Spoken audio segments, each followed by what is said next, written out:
Welcome to We're People First, the Jeff Moyer Show. Oh my goodness, you're getting ready for Halloween. I can see that. I'm going to tell you what we have on. Jeff has a black shirt with his special Halloween gloves on and a corncob bow tie. What's special about the gloves? Well, they have these bones that come across your fingers that's on black, and actually they glow in the dark, but it's not dark enough for that yet. And look at his mouth. He's got these horrible teeth on that look like they haven't been brushed in about 5 years. And you? How about you? Okay, I have a witch's hat that's black with sequins on the peak of it. I have these witch's glasses on that are kind of a real bat-looking shape. And I have a orange tunic and some nice cuffs, and also a black cami and orange slacks. So that's how I am. And did you want to say anything else about you?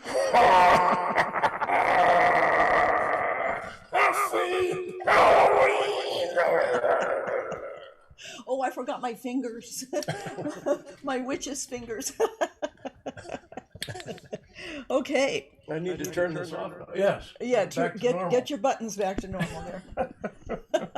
Hi, everybody. We're having some Halloween fun. We are. We won't see you again until after Halloween, so we thought we'd kick it off this way. We always enjoy Halloween. When we lived in a big old house in Cleveland Heights, we would put costumes on that would really have fun with the kids. But here, no one comes to the door. So. Yeah, we live on a very quiet, dark street, so we don't get many Halloweeners. None. All right, well, we're going to move on a little bit. Let's give us some feedback, okay? Yes. So we had feedback from Zona and Gail. Gail is one of my great heroes. Zona is her sister. She has a cognitive disability, and she took her out of a group home into her own home. And they recently have moved from Arizona to Tennessee, I think. I believe it's Tennessee. And yeah. We hadn't heard from them for a while because they were going cross country. But we did get a notice from them, and they said, I finally got to get some time to look at your show, and she heard you read the letter to Helen Keller. Helen Keller, yeah. And so she said she really enjoyed that, and she's looking forward now to, they're settled. They're settled, and yeah. so now they're going to be able to. Good. And then we had a note from your friend Steve Q.U. Zisto, who is one of the great American poets and author and disability rights educators. He is at Syracuse University, and he wrote, Jeff is the bee's knees. So I'm not entirely sure how bees' knees are, but I'm glad to be there. In Steve's Coming from estimation. Stephen, I think it's probably a very good thing. High praise. Absolutely. Now, let's see. We're going to go on to talking about some announcements. Yes. Oh, we And have some great announcements right now. We just got the notice today on November 1st on YouTube is going to premiere The Graveyard. Along the Graveyard Path, which is a show put up by our friends at Theater on the Spectrum. Wendy Duke was a guest a while ago, and they're putting up this show. It's a disability history performance in segments. And it's my music. It's music I've written over the years, plus the theme song I wrote for them called The Story's in the Stones. The Story is in the Stones. Is Correct. that the time? Something like that. Yeah. So anyway, look for it on YouTube. November 1st on November YouTube. 1st on YouTube. Theater on the Spectrum. Yes. Along the Graveyard Path. Yes. And it'll be over 6 weeks of segments. Well, she said it would be on every Monday. Uh-huh. And it'll run, she said, through March, so it might even extend beyond that. Maybe they'll rerun it, you know how they do. Maybe so. Anyway, it should be a great show. Look for it. Look for it. Yeah. And also, I don't know if you caught the PBS special on Helen Keller. Oh, yes. And that's going to be... Becoming Helen Keller, our guest last show. Rebecca Alexander was the narrator. And that's going to be rerun also. So if you didn't catch it on the 19th. I think Saturday is the next rerun. But check your local PBS stations for On Becoming Helen Keller. It's the American Masters series. The show is called Becoming Helen Keller. And then I wanted to make another announcement. I'm really happy to pass this along.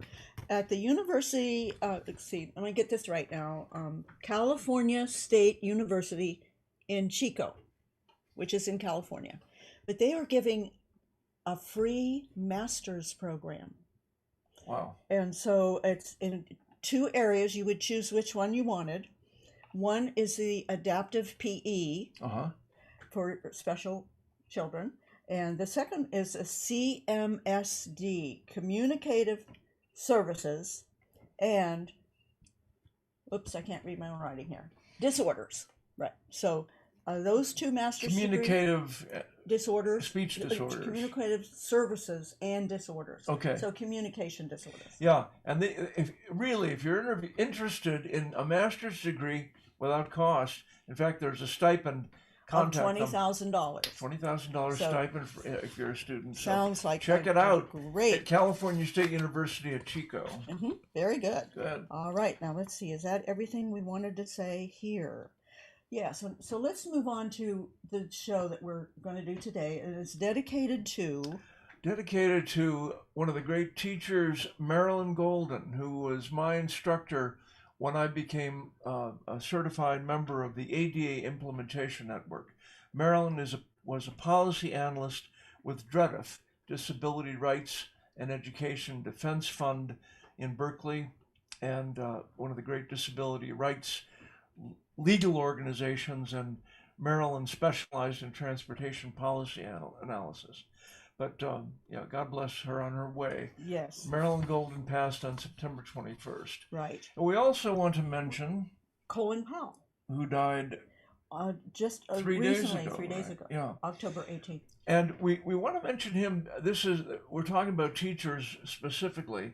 And what Colin Powell taught us all is if you make a mistake, own it.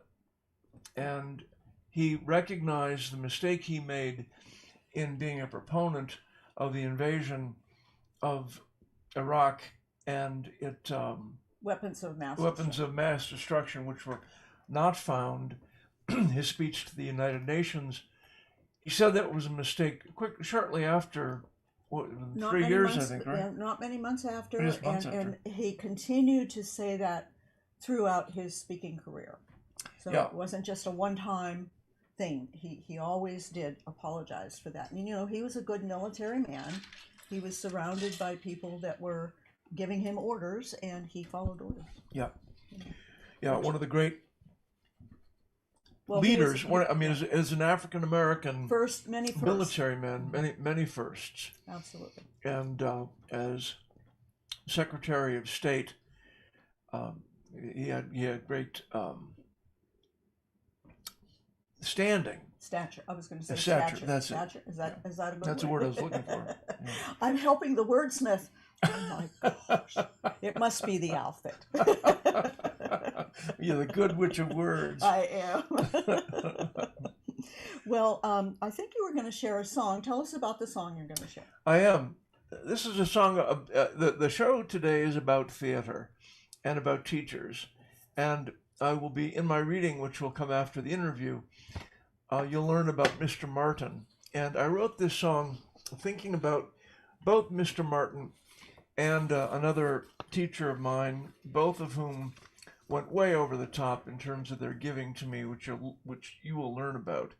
But I was asked to play for a teacher's education event called Reflections, and that word just struck me as a very meaningful as I reflected on my own education. So I now give you... I'm getting out of your way, and I'm positioning the mic for the uke. The song Reflections. Okay, here we go.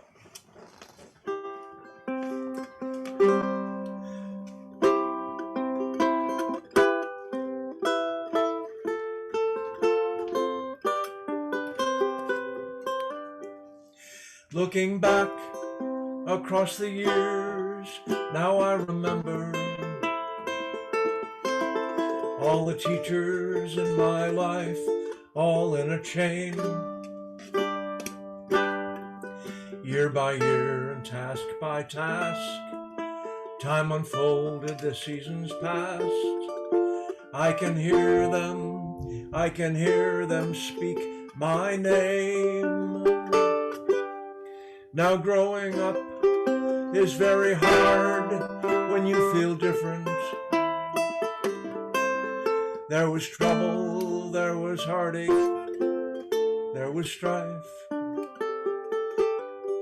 But you gave counsel, skills, and time, and you made me toe the line.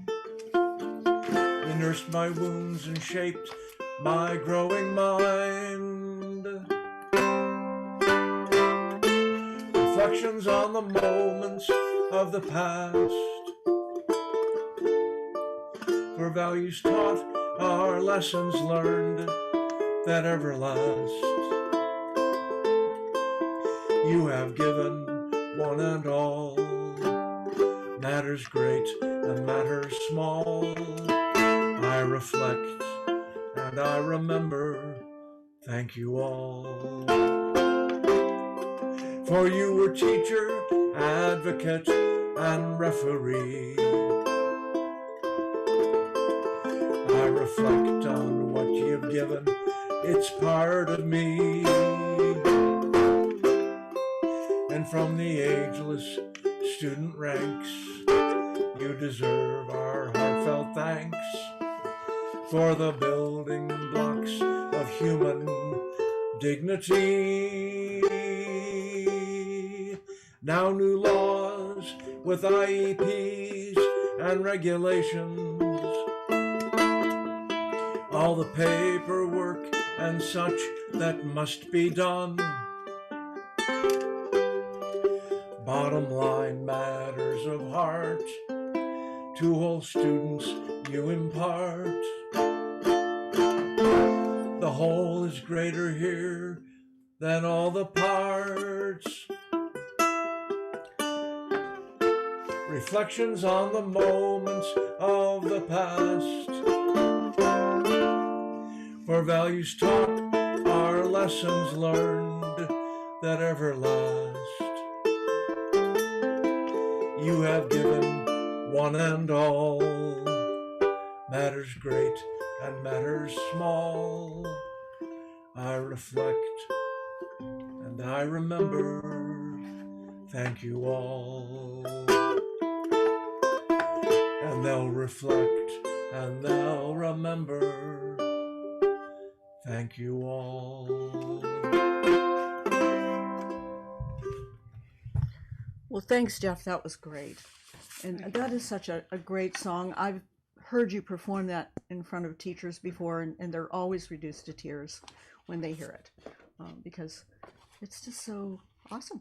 Thank you so much. It's true. It is true. Yeah. You're absolutely right. Well, you know, we're getting ready to meet our guest, and she's been someone that you've been working with for quite a while, isn't it, Mickey? Michaela or Mickey Goldhaber. Mm-hmm. Yes, I worked with her. In fact, this last summer, I got to know her when I did the music for a show that the Berkeley Disabled Women's Theater Collective Rycrips put up called Occupy. And we're going to see a picture. Yeah, Bill's going to fly in a picture of you at the demonstration. The first day of the demonstration, before we went inside, I was went out and rented a bullhorn so that I could lead the chants as the demonstrators were circling the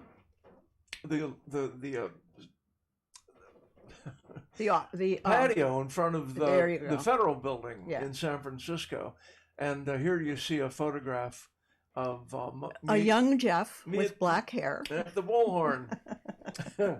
And so the play that Mickey is going to talk about and was performed was based on that demonstration. Is that correct? That's right. Yeah. And Mickey will tell us more about that. But I know it's a great piece of theater. Yeah. which is on YouTube. It is on YouTube, yes. Occupy by Rye Cripps. So I'm going to read what she gave me to tell you about her, because she is such an interesting gal, and I didn't want to miss anything. So I said, give me something that you want me to read. So here's what she says about herself. Okay. She says, Michaela Mickey Goldhaber is a disabled theater maker and advocate. What a great turn of a phrase. She is the artistic director of the 35-year-old Berkeley-based company Rye Cripps, Disabled Women's Theater. Her new project is a virtual theater company called Access Classics, and it's devoted to exploring, integrating, and producing classical plays online through a decolonized, feminist, and disabled lens. Their first production was Adrian Kennedy's adaptation of Electra, which was streamed as part of the Women's Theater Festival Fringe 21. Mickey is also the lead instigator of the Bay Area Women's Theater Festival. Instigator, yeah, I think that would be a good descriptor. Well, Mickey Goldhaber is more than we could possibly describe, and momentarily you're going to meet her in person.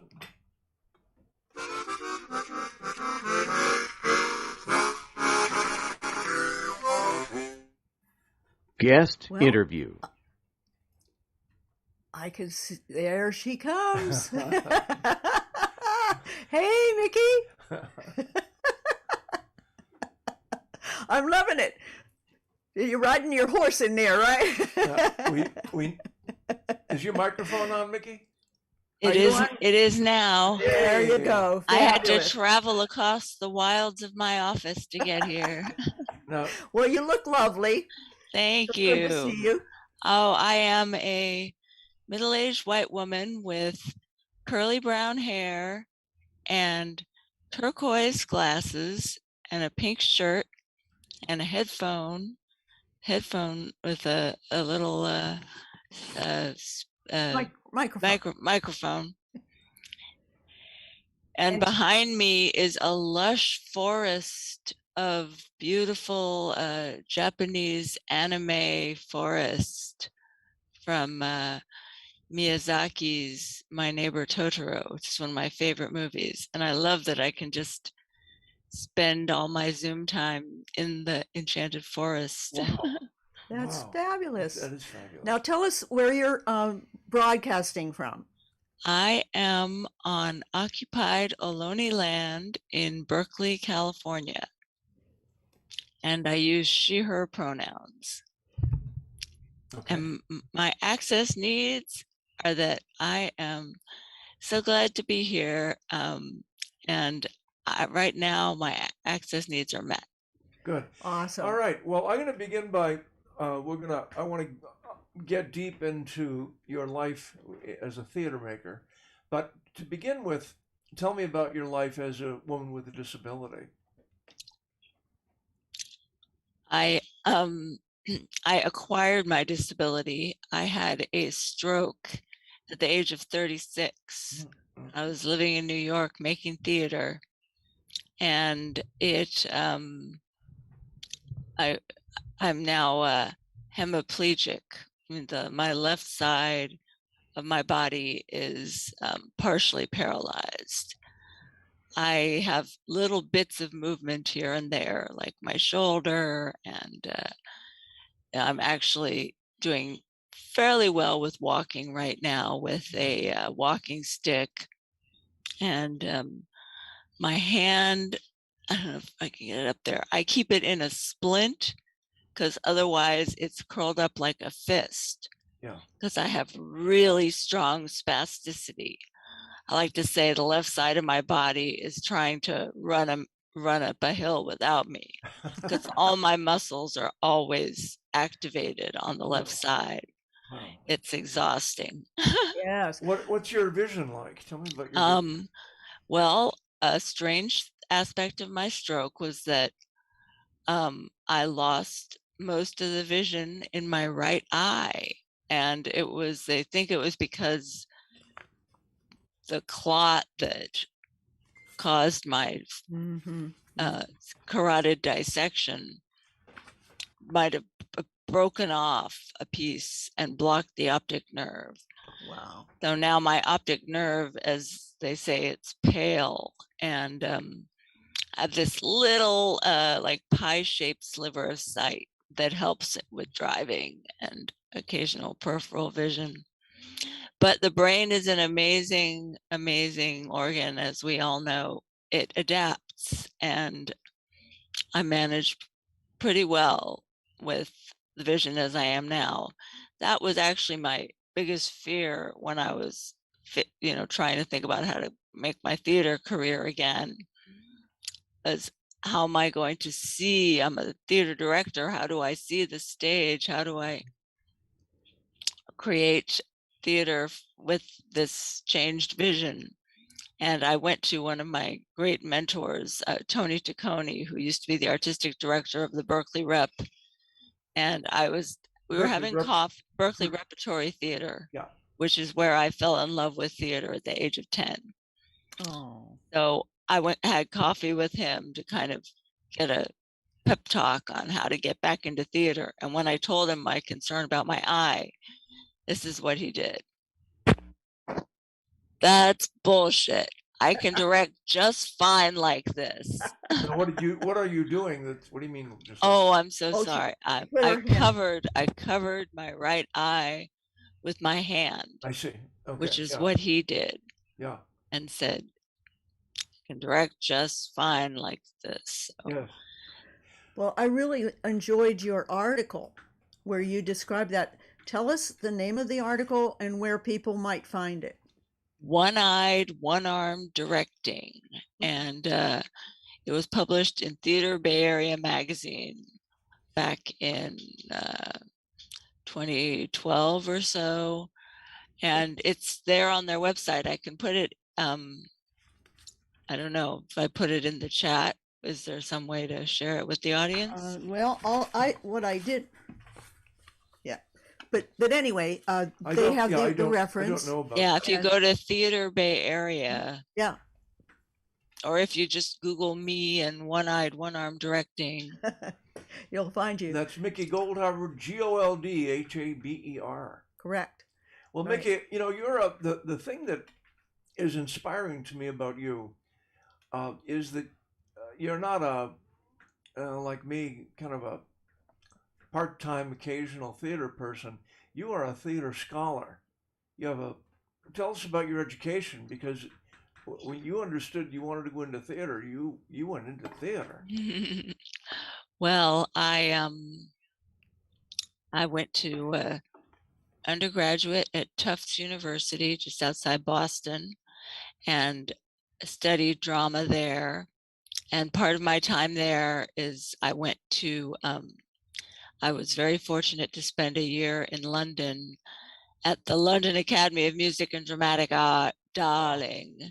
Wow. And that's where I really dove into classical acting and just really fell in love with classical theater. And that is where I met the women who have been some of the most important women in my life, the female restoration playwrights, whom I have devoted so much of my time to directing their work. And I've written a play called The Lady Scribblers about women playwrights of the Restoration. And what does that mean, Mickey, the Restoration? It's the period in English history when the monarchy was restored after there had been a what they called an interregnum, where a commonwealth was set up by Oliver Cromwell, and they had executed Charles I. So the restoration of the monarchy brought a huge revolution in theater, because theaters had been outlawed during the time of Cromwell. And so 1660, the theater's back, and it is wild, and it is fun, and it is sexy, and it is comedy. And some of those plays are just so delicious. And when I found out that some of them were written by women, as a budding feminist performer, director, I was so happy, and I started studying them. And then in grad school at UCLA, I devoted a lot of time to studying them and directing the plays. And since my stroke, I have actually been able to finish writing the Lady Scribblers, which I had always, intended to get to, and have a production which opened and closed on March 8th and then closed due to the pandemic. Wow. So in live theater, it opened in... We actually got to have 3 performances, and it was absolutely thrilling. Such a beautiful production at the Custom Made Theater Company in San Francisco. Wow. Directed by Tracy Ward, and with dances and sword fights, and the play is available on the New Play Exchange. And I would really, my dream, because I'm working now so much with disabled theater artists, would be to have a production of the Lady Scribblers that is integrated with disabled and non-disabled theater artists. Uh-huh. And someday it'll happen. Well, I want to have you talk about Rycrips and then Access Theater. Okay. Talk about, well, first of all, so your stroke happened 13 years ago, is that right? Yeah, 2008. And you were at that point, you were a theater director in New York. Yes. Mm-hmm. And in fact, you had a play that was highly reviewed by the New York Times, which is remarkable. Yes, my pinnacle of success. So far. What was that play? It was called Shiloh Rules by Doris Baisley. Oh, it was such a wonderful play. It was about Civil War reenactors and how in modern times this group of women confront the Civil War together in this reenactment. And there's a woman who's an African-American park ranger and thinks they're pretty kooky and doesn't really want to have much to do with them at first, but winds up sort of getting to know the women, and they have some just beautiful conversations about the impact of the Civil War. Wow. On modern racial relations. Mm-hmm. So that was where was that in the timeline of your stroke? I think that was about 2 years before my stroke. Okay. Then you had your stroke occurred. I don't know how do you say that? What's the right language? I have literally heard people say I stroked out, and I don't really like that. Yeah. I had a stroke. Yeah. I like to say actually that I survived a stroke. I'm a stroke survivor. That's good. So yes. You were a stroke survivor. You went into rehab. Lengthy rehab, right? I'm still rehabbing. Still rehabbing. Wow. Because the brain is being plastic. You're continually re-educating your brain. Is that the idea? Yes, exactly. Wow. Great. Fantastic. And like I'll discover something new. Like a couple years ago, I finally got into a swimming pool, and it was really a revelation. I was walking in the lanes every day, and that's actually been for me one of the hardest parts about the shutdown is no more swimming pool. And oh yes, wow. So they're starting to reopen. I'm hoping to go soon. Good. Oh, good. Good. Yeah. Good news. So you came back to Berkeley. after your stroke? Yeah, my family's here, and they convinced me that it would be a better, more supported life than my partner and I had in New York. Yeah, I imagine that would be very difficult to be away from family in New York, going through all of the rehab that you were going to. I'm so glad, and I'm sure you are glad too that you made that decision. Yes, I got to spend the last couple of years of my parents' lives with them, and that was such a gift. Right. So you tell us about Rycrips. How did you become the artistic director for such a wonderful and venerable theater company? I was taking classes with Access Dance, the integrated disabled and non-disabled dance company based in Oakland here, which is extraordinary, world-renowned company. And they were offering community classes, and I started taking classes. And it was the first time I was really moving in that way after my stroke. It was amazing to move my body. And I'm in this room with people with all different kinds of disabilities and a few able-bodied older women who just liked the pace of the class. And I'm looking around thinking, this is incredible. I love this mix of people in the space. I want to make theater like this. Is that Bruce Curtis's company? It's Judith Smith's company. Did Bruce Curtis, he was involved with it, right?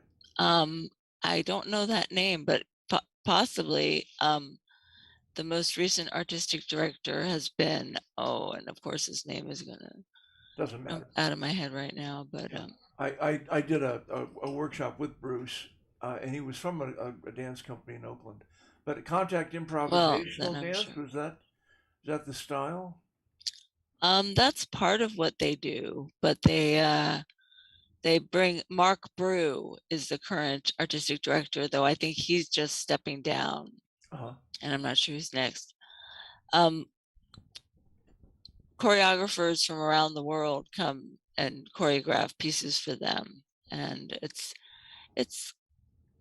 just extraordinary contemporary dance. Well, let's get on to Rycrips. I'm sorry, there's so many Eddies we could get lost. Yeah, so I was, and Access is very relevant to Rycrips because Judy Smith was one of the founders of Rycrips, and then she went on to found Access Dance.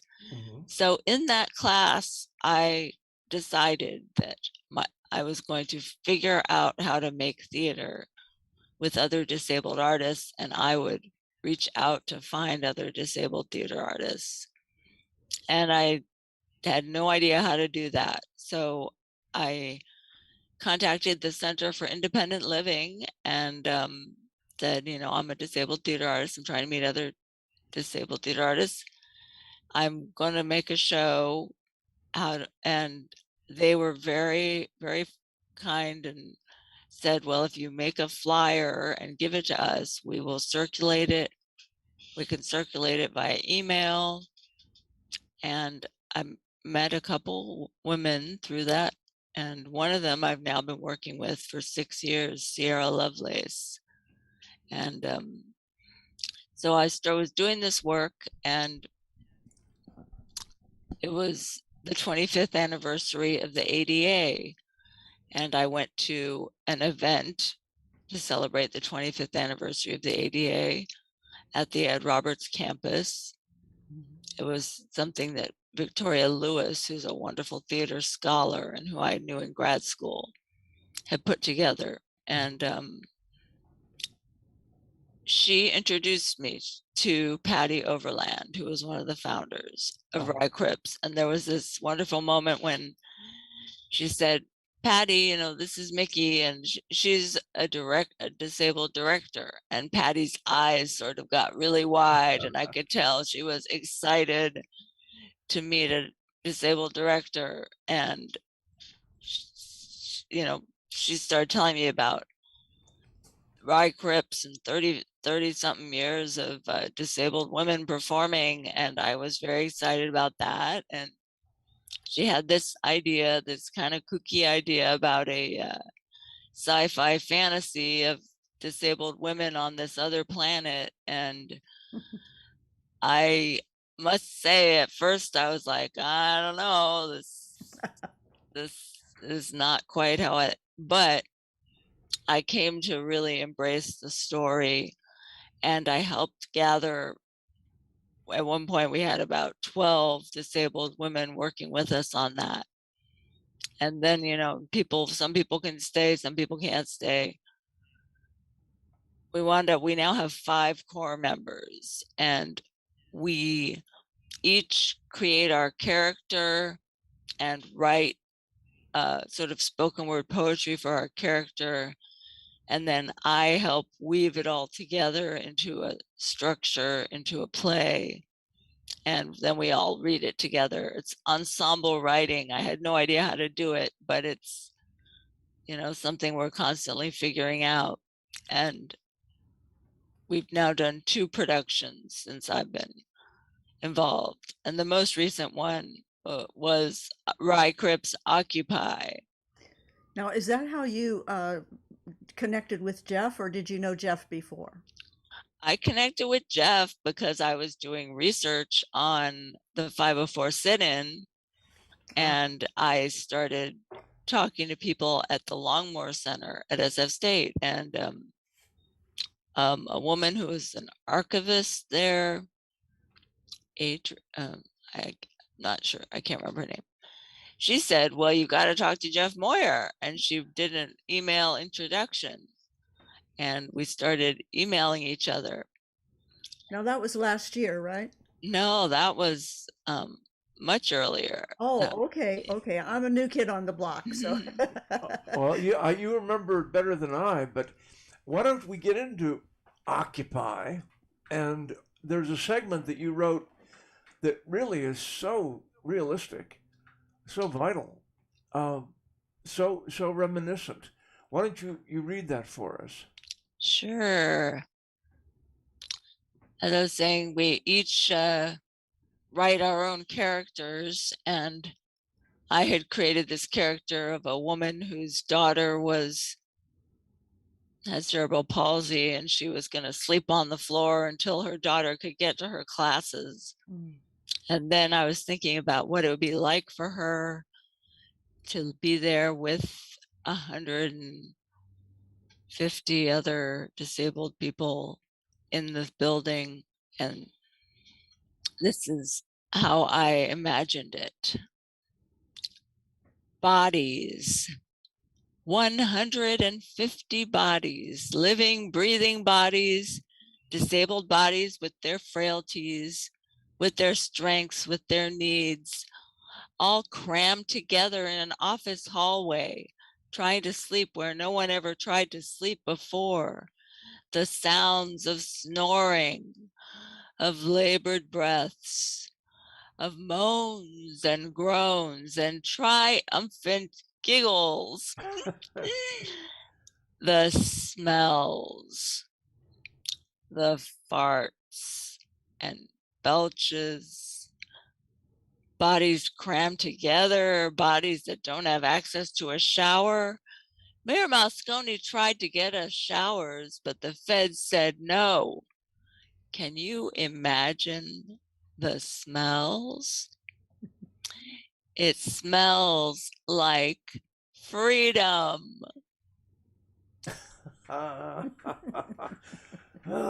You took me back.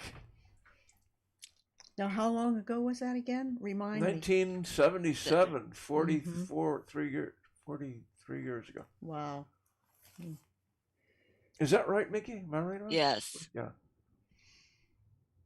Well, that was the piece is on YouTube. I would say that any of you with children, it does have some adult content. Yeah. Yeah, it's on Family Theater's channel, because one other thing I'd like to say about that online version that Jeff said you did with us is Family Theater in Denver. For a long time, I've been corresponding with their artistic director there, this long established disabled theater. And in this time of pandemic, when everyone figured out how to work together on Zoom, Rye Cripps and family were able to collaborate. And I was just so thrilled that we could do this together. They produced us doing a virtual Rye Cripps Occupy on their Zoom with their technicians, and we just had to show up and do it, and their audience, and it was just thrilling to collaborate in that way. It was thrilling for me to be a part of that too. You asked me to reconstitute a song that I had only seen once on a video, and so I wrote the lyrics I could remember, and then some new lyrics, and another song that sort of became the theme of the demonstration. But that was a really great experience for me to be asked to participate with the very strong, vital women of Berkeley. And of course, it was strong, vital women of Berkeley that really were the heart and soul of the 504 demonstration, and of the establishment of DREDF. And Marilyn Golden, God bless her on her way, was one of them. But you sure did bring it alive, Mickey. Congratulations. Thank you. And as I said, I'm so grateful to you, because we demand the rights of Section 504, 504, 504. We demand the rights of Section 504, and we won't go till we've won. That is what, when I heard that on the Longmore documentary and saw you singing that song, that's when it really caught fire for me, how to make a theater piece out of this amazing protest. Well, I remember you practicing, and you just worked so hard. Everybody in that troupe worked so hard. It was really something to see how you met and worked and helped each other through, there were some real challenges on the Zoom, as I remember, but that was found. Now, I do want you to spell family, because it isn't spelled like you would normally think. It's PHAMALY. Wow. Great. And it stands for, it's an acronym, physically handicapped actors. I'm butchering it. That's not what it is. But if you go to family.org, they have MILY.org. Okay. Awesome. No, I didn't know that about the acronym. That's great. Now tell us, so you Rye Cripps is Rye Cripps. Now you have co-founded a whole new thing, Access Theater. What's that? Well, first of all, Access Classics, rather. I'm sorry. Yeah, Classics. During the pandemic, I've been busier than ever because I have pivoted to making theater online. And my longtime theater partner, Heather Andersma, who co-directed the Rye Cripps Occupy reading and got to know that gang. So we knew we wanted to keep working together. And we met a venture capitalist who thought that virtual theater was going to be the thing. And he encouraged us and said he might invest something if we put something together. So we took a lot of the ideas that we had for theater we wanted to do. We want to make, he was particularly interested in classical theater, which I am very interested in too. And so we were interested in, women writing classical theater. And then we wanted to find BIPOC women writing classical theater. And how could we get disabled people involved? And we just thought, if we're making something from scratch and it's going to be online so people can be anywhere, I can contact friends of mine in New York who are disabled theater artists, and I can get them involved. And so as we sort of boiled down, what is this going to be? It's going to be and is virtual productions of classical theater through a feminist, decolonized, and disabled lens. And that's our first production was Adrienne Kennedy's Electra.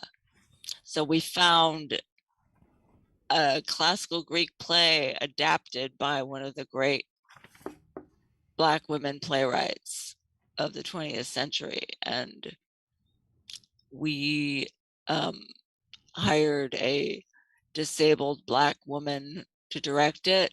And the cast, everyone in the cast was either BIPOC or disabled, and some were both. Oh, Big Tupac. Yeah, we had the great deaf dancer Antoine Hunter was part of the cast.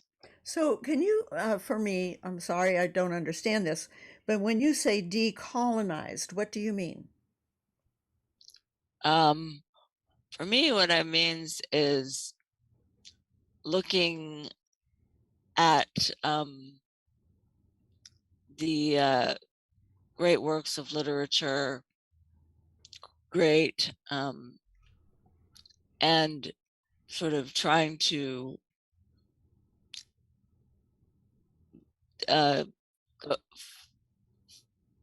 dig our way through the white supremacy inherent in those works and find a different way to approach. Quite an undertaking. Yeah. Good for you. Now, bravo. So Access Theater is Electra up anywhere? Electra had 3 performances at the Women's Theater Festival in North Carolina as part of their Fringe Festival.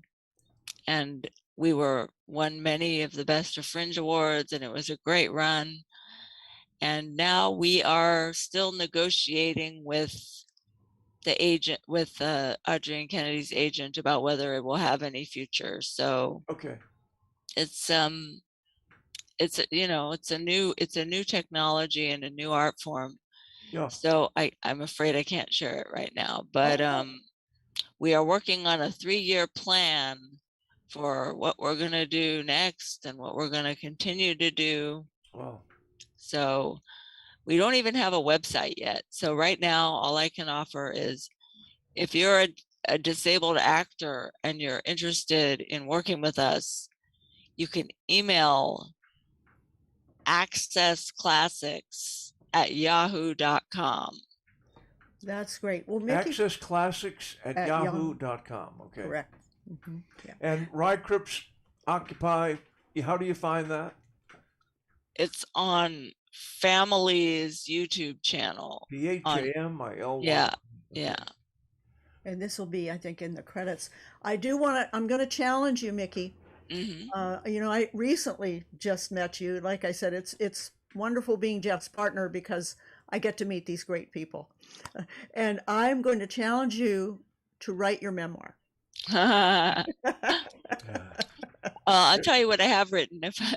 I've written a semi-autobiographical absurdist comedy with musical interludes called The Rehab Follies. That tells a lot of the stories of when I was in inpatient rehab. And when will we be able to see that? I am looking for a producer. Hello. Okay.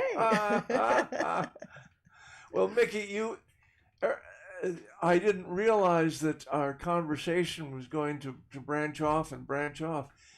We could go on at length, but I congratulate you on how you have pivoted at every turn in your life and created opportunity and created greatness and created educational opportunities for people who have the good fortune to see your work and certainly to be involved with you. You're a force of nature, a scholar, a disability rights activist through the arts, and I'm proud to know you. I'm glad you're on the show. Thank you so much, Jeff. It's been a delight to get to know you and Christy. And I when I'm, need something to perk me up, I always go back to "We demand the rights of Section 504, 504." So you're with me with that all the time. That is so awesome. Thank you. And you can find Rehab Follies and Lady Scribblers on the New Play Exchange. Very good. The New Play Exchange, that's online? Yes. Okay. Tell us again then, the New Play Exchange. The New Play Exchange, I should know the URL by heart, but I don't. That's all right. But if you Google New Play Exchange and then Michaela Goldhaber, you'll find my work. Fabulous. Michael with an A, M-I-C-H-A-E-L-A, Yes. Goldhaber, Goldhaber, a woman to be reckoned with, and a woman who reckons with the rest of us. Thanks, Mickey. Thank you. Thank you so much.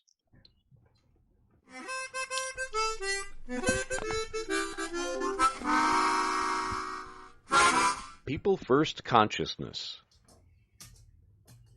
So what are we doing on this section now? You're going to do a reading, is that my understanding? I'm going to do a reading, yeah. And tell us about that reading. Well, this is a reading that was inspired by the content of our interview. It began with Mickey and branched out into all things theater and my life with theater. And is this in the book Grit? It was drawn from, I began with an essay in Grit and expanded it like taffy. Ah, okay. So this will be in your blog, is that correct? This will go on the blog next Wednesday, yep. Fantastic. Okay, let us hear it. Okay, here we go. My life with the theater. Junior high offered, well, let's start it again. Eighth, no, come on now, computer. Junior high offered exposure to the organized arts, including theater and musical groups. In 7th grade, I had my first experience with student theater. The whole school attended performances of plays produced by actors from the 8th and 9th grades. I loved the plays and admired the older students on stage. They memorized their lines and then so confidently and convincingly became the characters they portrayed. I was more than happy to suspend belief and become involved. In the safety of the darkened auditorium, I'd sneak up my binocular to watch the binocular on stage. It was an opera gas with a screw-on handle, half of a binocular, which allowed me to see the actors clearly. I felt so different and so conspicuous using it in classrooms that I flushed with shame when I had to take it out to see the board, but here in the darkness I was safe. The male lead, 2 years my senior, was one of the serious actors. He was confident on stage and self-directed in other regards, and I looked up to him. I silently wondered if I could ever be like him. I wanted to join the ranks of those performing on stage, striving under the stage lights. 8th grade began with the predictable routines that had been laid down in 7th, but I was a year older, and new opportunities began to develop. A couple of weeks after the beginning of 8th grade, it was announced that anyone wanting to audition for a part in the fall play should report to the auditorium after school. I gathered my books and jacket from my locker and found a seat in the auditorium. I'm going to slow down just a little bit. I gathered my books and jacket from my locker and found a seat in the auditorium with a few dozen other hopefuls waiting to audition. The high arched windows were open to the football practice field, and I could hear the yelling of coaches and the grunts and cracks of shoulder pads and helmets as the football team practiced their punishing plays. Just before 6th grade, my vision had stopped deteriorating, but my pediatric ophthalmologist sternly warned that a blow to the head could cause blindness. All at once, football, diving, bike riding, and wrestling were disallowed, and my world became much smaller.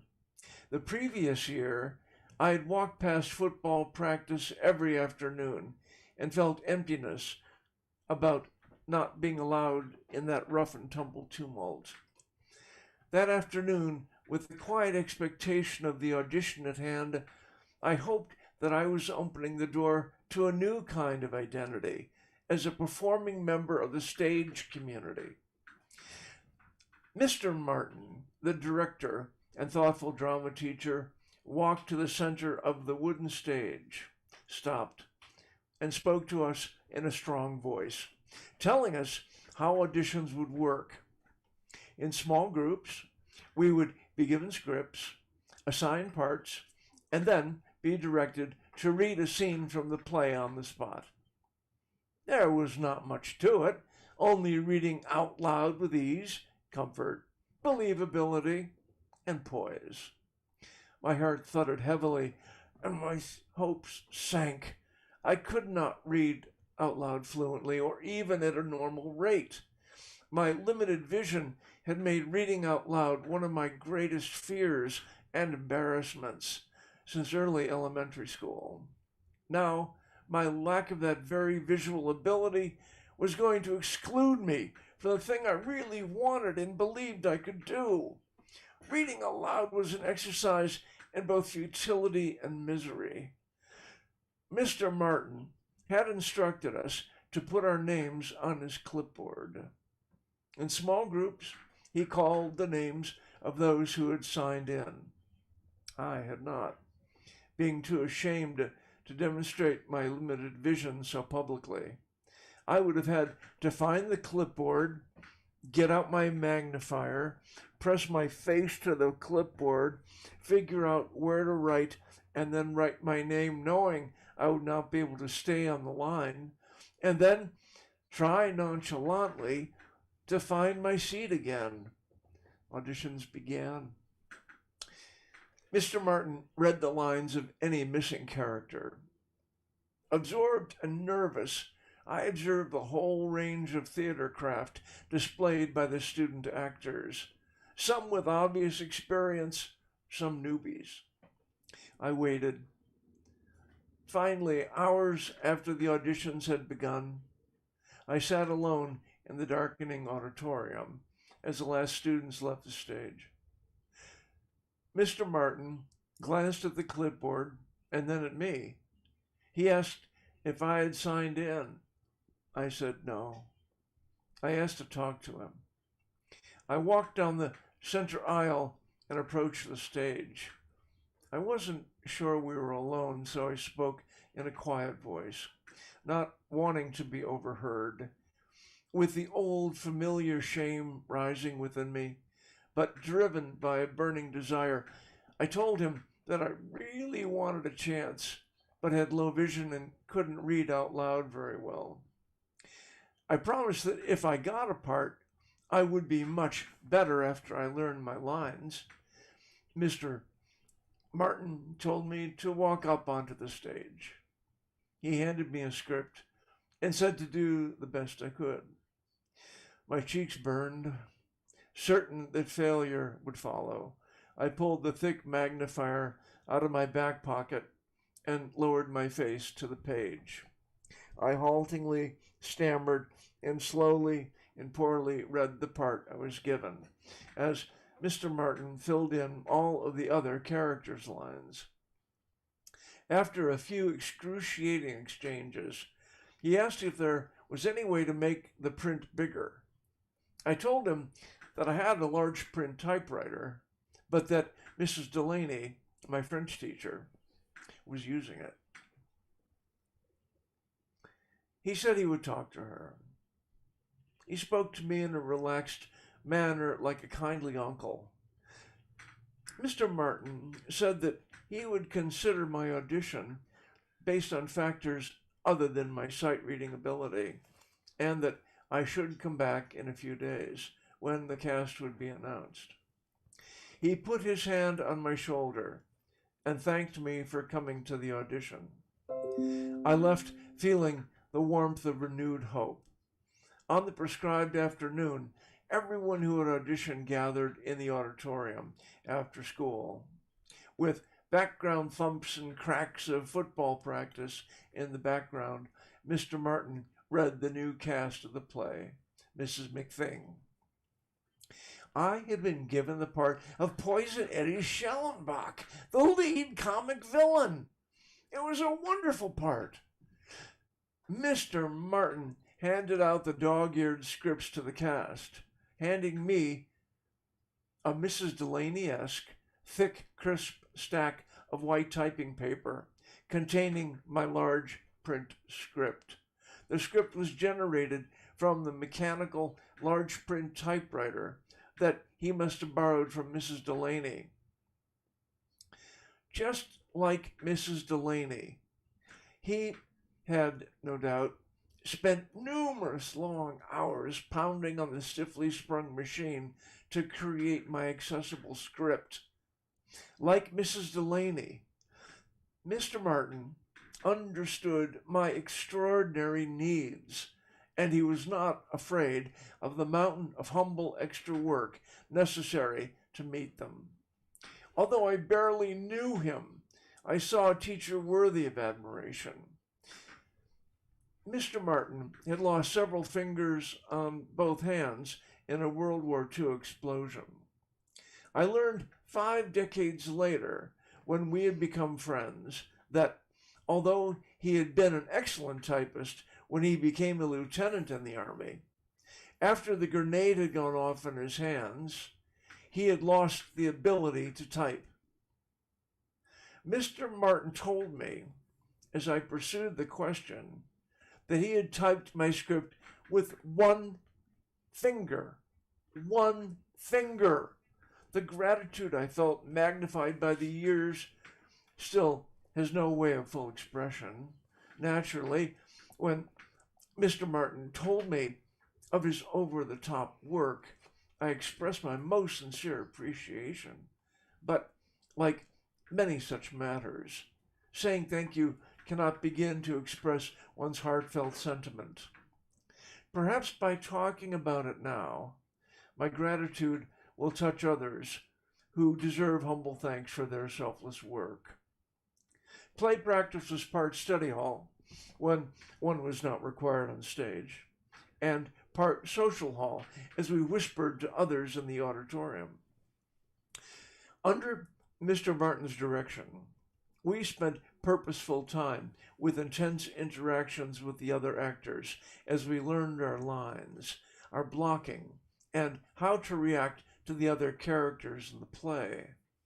New friendships developed and old ones deepened as we slowly became unified. We melded into one cohesive group: actors, stage crew, prompters, prop handlers, all those who would make the magic of the play come alive for the audience. After play practice, I would walk home with other cast members. We tended to be the oddballs and lone rangers that did not have a broad circle of friends. One lonely boy was gay, I had always thought. 2 girls were overweight.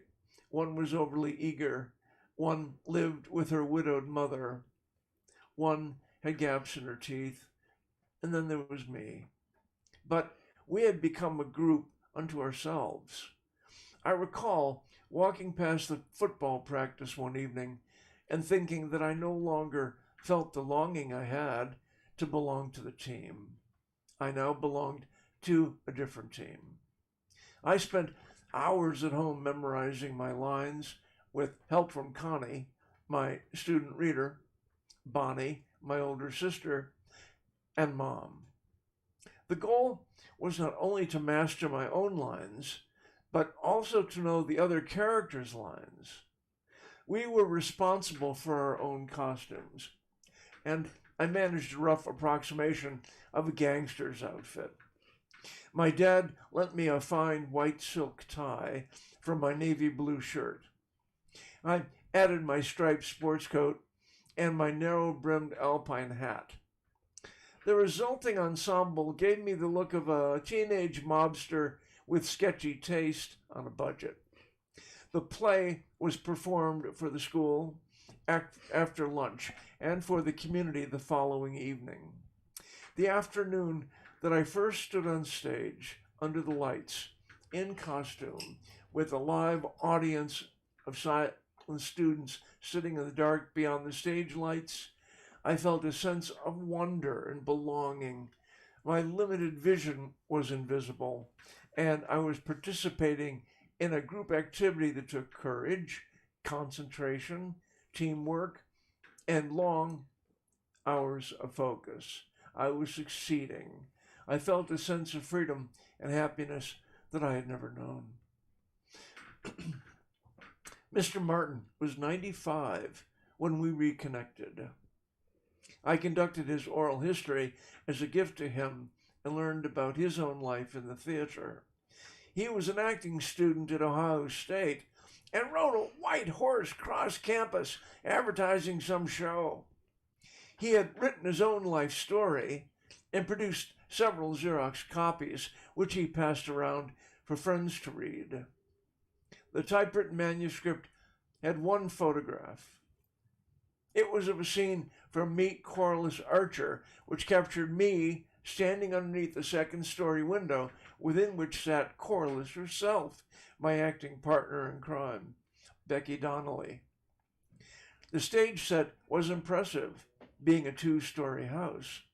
However, what impressed me was that of all of his life's theater productions, the one image showed me on stage. How unlikely. Mr. Martin was a drama teacher at both my junior high and then my high school. Those schools were in a community which changed in a few decades from all white to all black. After he retired, he continued to volunteer at the community library, directing a theater program for African American kids. In the last 2 decades, both of those schools were torn down and rebuilt. However, neither new school has auditorium nor stage. Rather, there's a multi-purpose vast room called a cavatorium, combined cafeteria and basketball court. If there are plays put on, there's an entirely different experience for the actor and audience alike. Certainly, there was no Mr. Martin on the planning committee. Mr. Martin loved and lived the theater. My own daughter, Laura, who was on stage crew for her own high school theater group in California, visited Mr. Martin with me one Saturday when she was back in Cleveland as a young woman.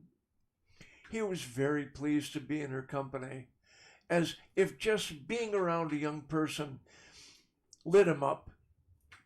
There was a girl with theater experience talking with him. It was as if the rope for the big velvet curtain was in his hands once again, and the house lights were going down. Mr. Martin's wife, who was also in the theater, had died some time before, and they had had no children. I acted at every grade level, even though in 10th grade I had no speaking parts as a member of crowd scenes. We moved to a new school district after 10th grade, and I lost contact with Mr. Martin. I just loved acting, even under direction much less professional than Mr. Martin's had been, and without the personal care he had exhibited. Then, during the fall of my senior year, I learned about an adult theater company which acted in a barn converted into a theater at a sort of dude ranch between Cleveland and Kent, Ohio. I acted in plays there 2 seasons until I packed my backpack, guitar, sleeping bag, and guitar and hitchhiked to California. I realized during that time in community theater that I was a lousy actor. 2 other actors told me so, and they were right. But what was it that I loved so much about the theater? It was being on stage, being listened to. I had begun to major in college in speech. However, I thought I would graduate with my degree and have nothing to say. How wrong I was. I found my voice giving speeches that mattered to me about matters of consequence, like disability rights and the way people like my brother were treated. Mark had a severe cognitive disability and spent 33 years in wretched institutions until I established a supported living home for him. During high school, I also began singing in coffee houses the songs of protest written by others and that I wrote about civil rights, against the war, and about public indifference towards others. Performing my songs became part of my unique voice. I combined songs and passionate public speaking, and I had my unique style, truly my own. I found an audience at conferences on disability and inclusion in schools and communities. However, it had been theater which opened the door to the stage for me.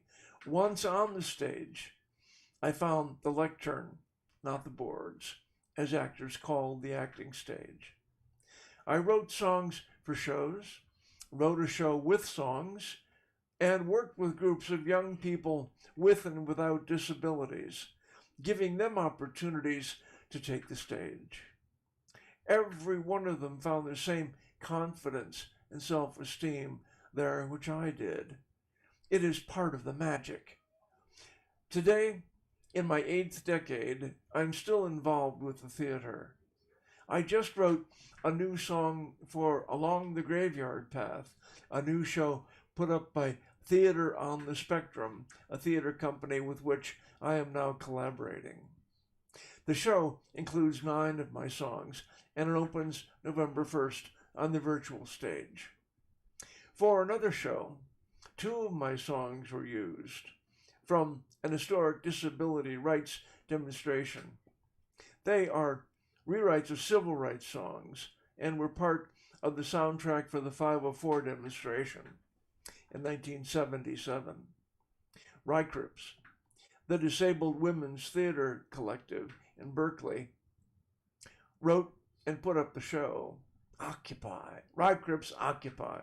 It was great to see their historic portrayal of the 504 demonstration, which truly changed the world and which is now commemorated through the theater.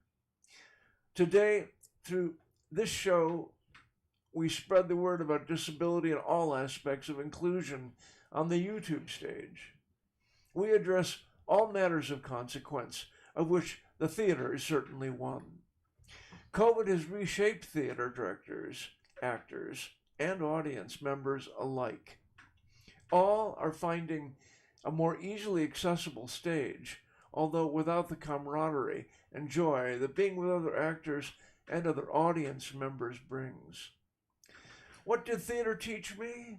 Confidence, self-esteem, community, belonging, and expressing myself.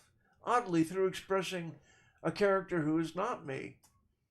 Or did I find that piece of me which lay in those roles? Dexter in Meet Corliss Archer, Jack Turmoil in that junior high melodrama, the father of the dying girl in that futuristic original script. I think that was the last part, which I took on in the summer of 1968. Good grief. My acting life was only 5 years long, but writing music for plays began in 1968 and periodically through 2021. That's a more substantial run. Theater, live theater, is just plain wonderful. Here's to all the theater directors who have moved through my world. Wendy Duke, Mickey Goldhaber, Marcia Berger, Mr. Martin, and all the others I am forgetting. They gave me, and they give all of us, that doorway into other worlds, and most importantly, that portal into ourselves. Very nice. Thank you very much. You never hear the whole thing, do you? I did not. No, I don't. It's always a good surprise for me. Now, we forgot a couple things. We did. We forgot to note your glasses, so look into the camera. And let's talk about these John Lennon-ish type glasses. Well, these are glasses that I was working with the company that made these, Corning Medical Optics, and I was giving them ideas and actually designed a new set of protective lenses for them. And in exchange, they were sending me glasses. And this is the last pair they sent. I see. And they're red. They are red. And now. And yours are red. Well, I don't have my red ones on because I have my witch glasses. Oh, your witch glasses on. Yeah. But now we also need to talk about this red bag. Oh, we did get a gift, didn't we? Yes, we did. So I'm going to reach in there and pull it out, and it's an envelope with a red box. This is an envelope which contains a letter, and I got an email letter, and I memorized it. Oh, cool. Yeah. Okay, so it you don't says have to read this. it. You can. Okay. Dear Mr. Moyer, thank you for promoting the color red.